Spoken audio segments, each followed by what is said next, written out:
Thank you very much for coming and staying. My name is Mark Walker. I'm an international trade advisor, and I work for UK Trade and Investment in the London trade team.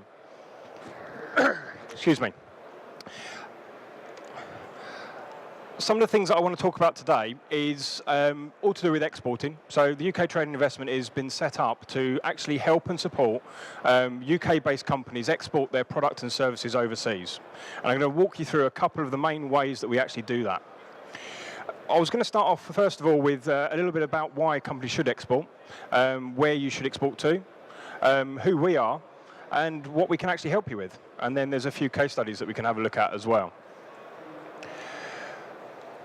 So, companies that export are 11% more likely to stay in business. That's got to be one of the more interesting ones, and especially in particular sectors. What I should have mentioned at the beginning is that my role within the UK Trade and Investment is to support the London creative media team. So I'm focused around advertising, publishing services, along with content creation for music, TV, film, video games, etc. And this statement is very, very true in our particular industry.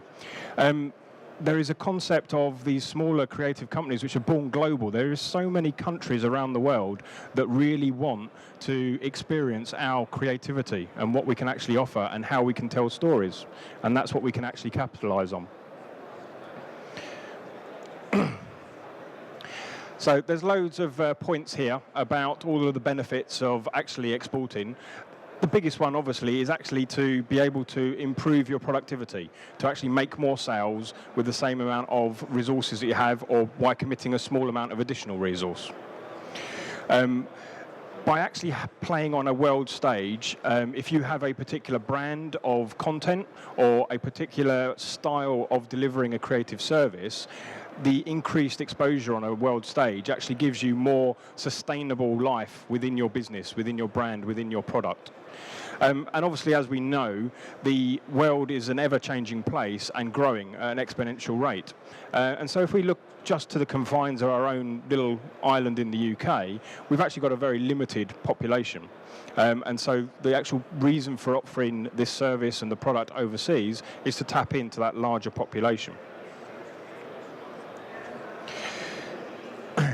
When it comes to where to export, in the creative sector, really the world is your oyster. There are pretty much every single country within the whole of the world has some element of respect and appreciation of British creativity.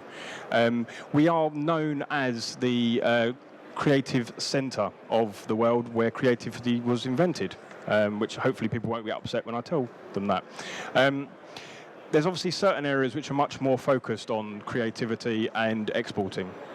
And depending on what sector you're within, there is other opportunities in different countries for different people. The key markets that we start looking at, obviously 66% of UK exports are to the EU and to the USA. And actually, we're very low on our exports in 2009 to China and India. I'm pleased to tell you, in the last couple of years, that figure has actually increased massively. I'd like to say partly due to what the UK Trade and Investment have actually been doing to try and export and help companies export their products into these growing markets. India, Russia, Brazil, and obviously the Chinese economies are still growing at a much larger rate than we are, which makes them an ideal opportunity to look at and to try and do more business at. And as the point on the last point on the slide, which says the UKTI advice can help fill that knowledge gap, which is probably the single most common barrier to exporting, is the fear of the unknown, which is a very natural fear, but not exactly knowing how to start is probably more realistic way of looking at it rather than fear. And that's where the UKTI come involved. So by working with UK Trade and Investment, you have access to all of the embassies, high commissions and consulates around the world. There's over 100 of these embassies around the world, and you'd be relatively familiar with the fact that these consulates will have a political department that help Britons that are in trouble overseas. What you may not realise is that there is an equally large department within these embassies and high commissions, which is a commercial department, which has officers that are employed from the local country specifically there to support UK businesses within that territory or within that region. And because of their local knowledge, you could effectively say that by partnering with us, you now have a global network that you can take advantage of. If you wish to know how your particular product would be received in Malaysia, we can pick up the phone and we can talk to our contact in Malaysia, and you can talk to them, and we can have a conference call and say, this is the type of product or service that I'm trying to sell. How do you think it will be received locally? What do you think the best routes to market are going to be? And you can use us as a sounding board on that very basic level just to get an idea of whether that is a market that you can go to or not. This is where we have, as I said, over 2,400 staff that can provide you that service. Their main remit is just to provide support to you guys. The second area that we actually work with is people such as myself, the international trade advisors, as I mentioned. We have over 400 advisors in the UK, split over 9 regions, which are here to give one-to-one advice to you as a company. I'm going to skip over that one because I don't think that's particularly interesting. That's basically just saying that we've been doing quite a good job for quite a long period of time, and we want to carry on doing it, really. So who do we work with? Who we actually target? This is quite a complicated slide, but effectively we're looking for small to medium enterprises, businesses that are in high growth areas, that are R&D intensive, or have something special to offer. The second most important point after contacting UKTI in your export journey is to think about what your international unique selling point is. It's a question which then relates back to this selection criteria, because if you have a unique selling point, you have a unique piece of creativity, piece of content, whether it be a video game, a TV show, or whether it actually be a service, a creative way of thinking. That's your unique selling point on the global stage, and they're the type of organisations that we're looking at to actually support. So what is this support that I've been speaking about? So strategic export business advice. As a trade advisor, we have all come from the private sector. We've all run our own businesses. We've all been active in international markets. Myself personally, I ran 2 businesses before joining UKTI.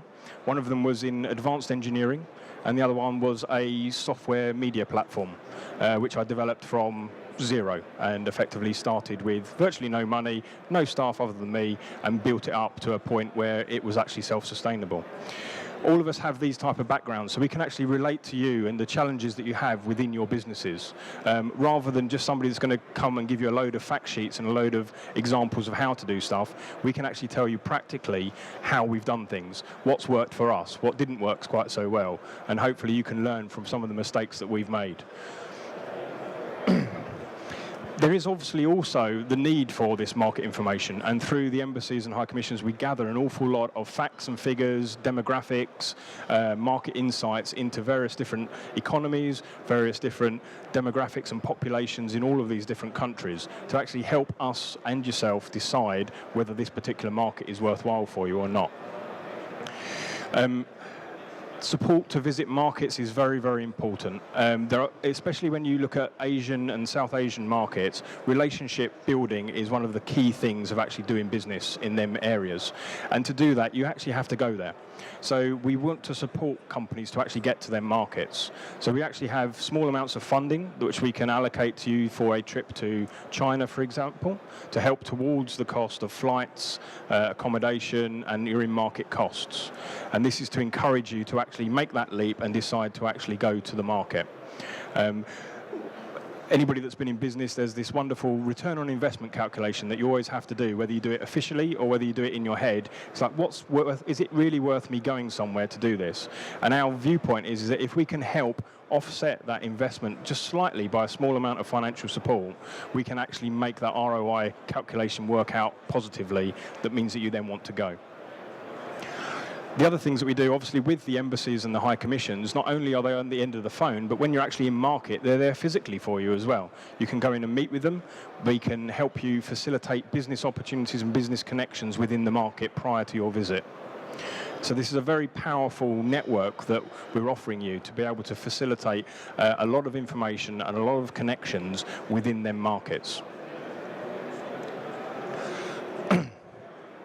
So as I've touched on this already with international trade advisors, we work with two main programs, we call them, which is really just a method of wrapping them up into a thing, which we can say this is the thing you're getting. So we have Passport to Export, which is a 12-month program designed for new exporters.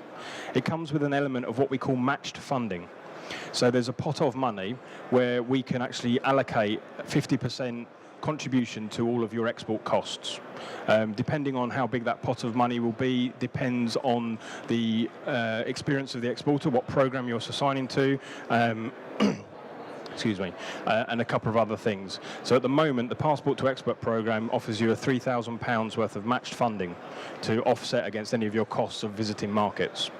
Match funding concept, if you're not familiar with it, is you spend £6,000, we give you £3,000. It's pretty simple as that. So your trade advisor will sit down with you one-to-one over a couple of meetings and actually put a plan together of what you want to try and achieve in the next 6 to 12 months, and then decide what products and services we can slot in to help you, what areas of financial support we can slot in as well. And it's very similar on our Gateway to Global Growth program as well, but that's designed for more experienced distributors. So these are companies that are a little bit more stable in the UK, have maybe done 1 or 2 export markets already, and are quite familiar with a certain country, but are looking to branch that out into other more unknown countries. We sort of mentioned regards to the overseas contacts. These are some of the things that we sort of pull into these one-to-one programs. The easiest way of thinking about the Passport to Export program is that that's kind of the catalyst for containing your action plan of what you're going to do in the next 12 months. Your trade advisor is then your coordinator, your go-to person that can then pull in all of the other overseas contacts, inform you of any missions and conferences that we would like to support, or we are supporting at, and various other things within the UKTI offering. As it mentions on the side one there, we actually run a series of trade shows internationally, so in export markets, where we will financially support you having a booth within an exhibition. So this exhibition could be taking place in China, it could be in Germany, and there will be a financial contribution that we can make for you to attend that exhibition. Depending on the industry, obviously exhibitions are very, very worthwhile in some industries and not so in others. So again, this is where the advice of your trade advisor will come into place to help recommend the most appropriate shows for you to visit.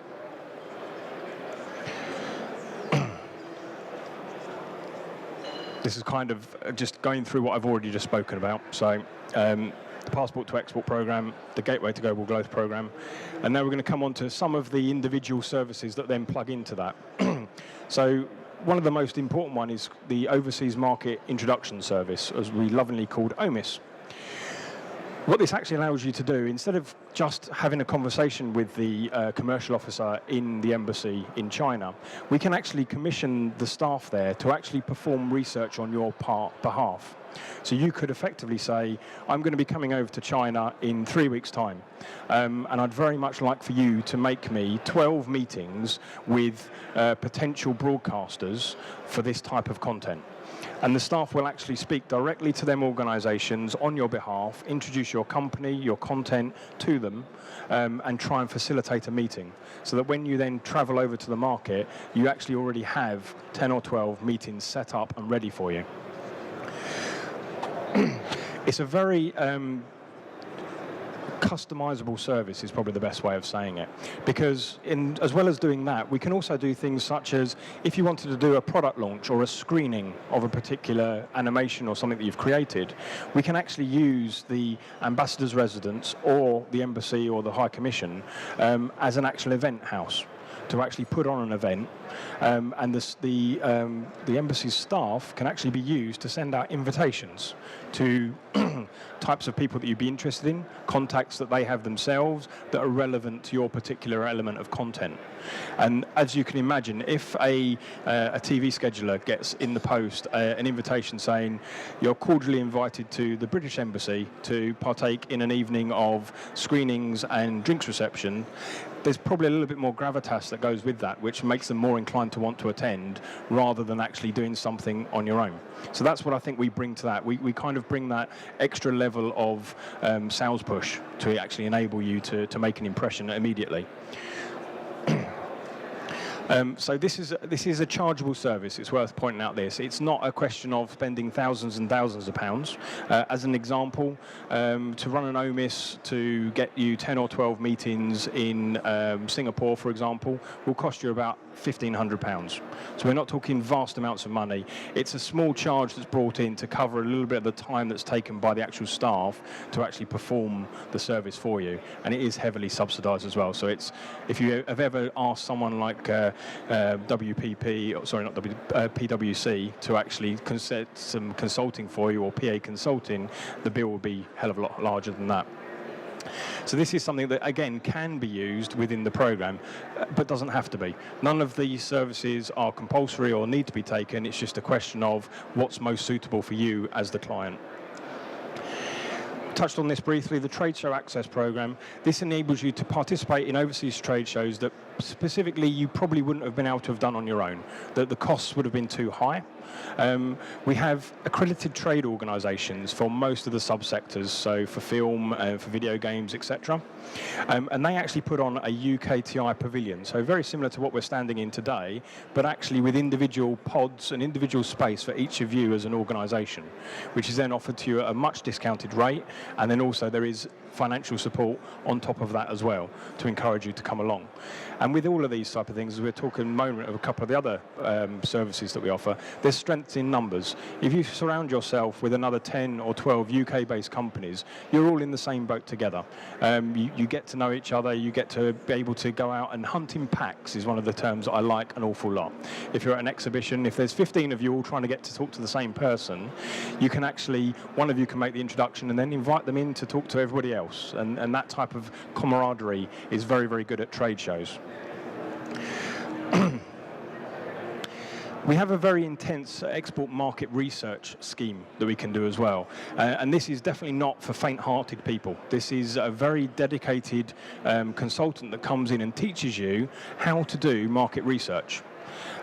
Helps you build lists of questions, puts you in contact with people in market that can answer them questions, and then facilitates your travel to that market to undertake the research. And that is all financially supported by us as well.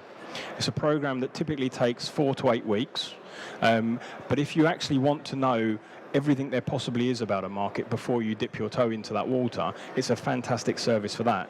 It's also very, very good in that 70% of all of the research schemes that we run actually tell people not to go to that market. And when you think about it, if you've spent £3,000 to know not to go to a market, it's almost as rewarding as actually spending £10,000 trying it and it's not gone right and you have to leave and do something else. So it's a very worthwhile service from that point of view.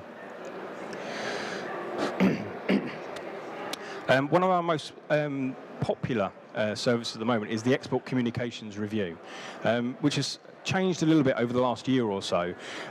In essence, it's designed to actually take your marketing collateral that you have and review it to see if it actually works on an international stage. So that could be language, content, structure, what type of images you have on it, etc. Over recent years, we've actually expanded this into website review as well. So how to internationalize your website, how to perform international SEO optimization, and these type of things. And again, it's a subsidized service that actually we offer where a consultant will come in and spend 4 hours dissecting your collateral and your website and giving you a plan of how that needs to be improved and what would be the best way of actually doing that. So again, a very important service from that point of view.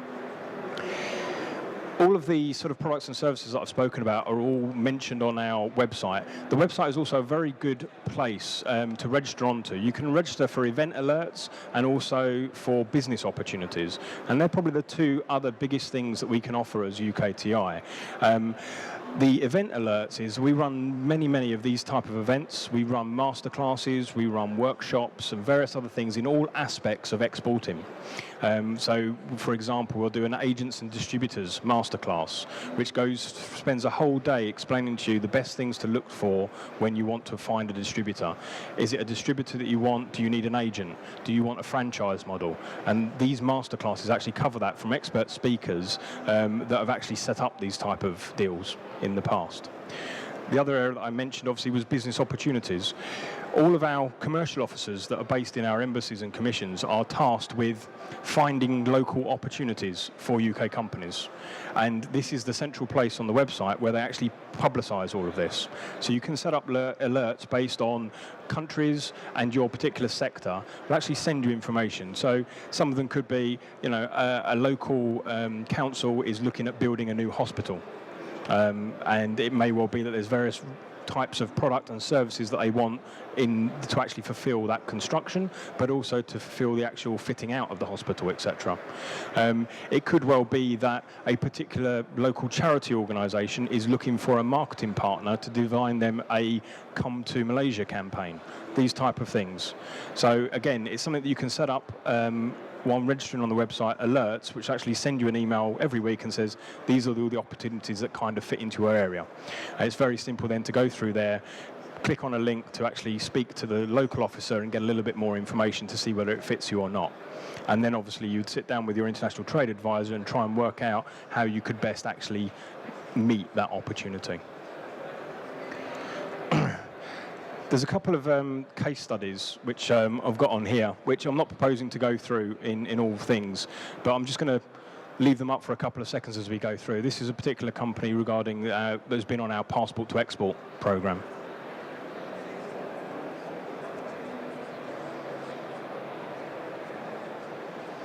I'm counting to 10 each time, so. And again, Gateway to Rail, as you can see, a slightly different type of company, which saw slightly larger increases purely because of the nature of their sort of organisation.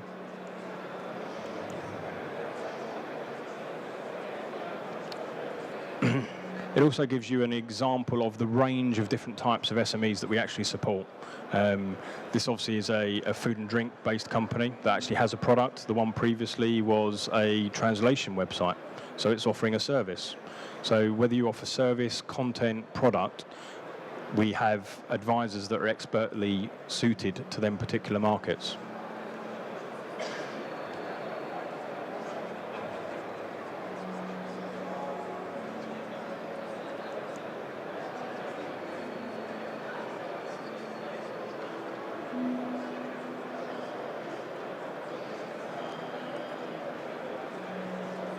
I think they were being quite kind when they said they would have gone out of business. They were a pretty stable company already, but I think it would just nicely shows the amount of passion that they felt for the service and the review that they had and how much it actually benefited them.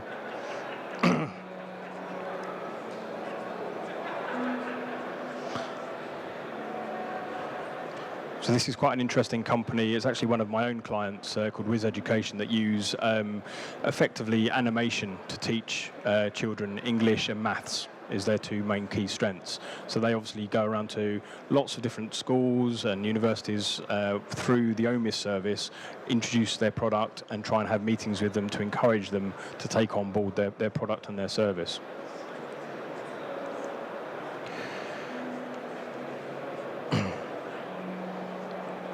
This is quite an interesting one. The market visit support, the MVS, we touched on briefly at the beginning. It's one of the services that we add into the passport program and everything else, and it's effectively just a small amount of money that you get given per country that you're going to, which can, as you see, make all the difference, because with all of exporting, whether you've got a product, a service, or a content, being in the market is the first step to actually understanding how to do business there.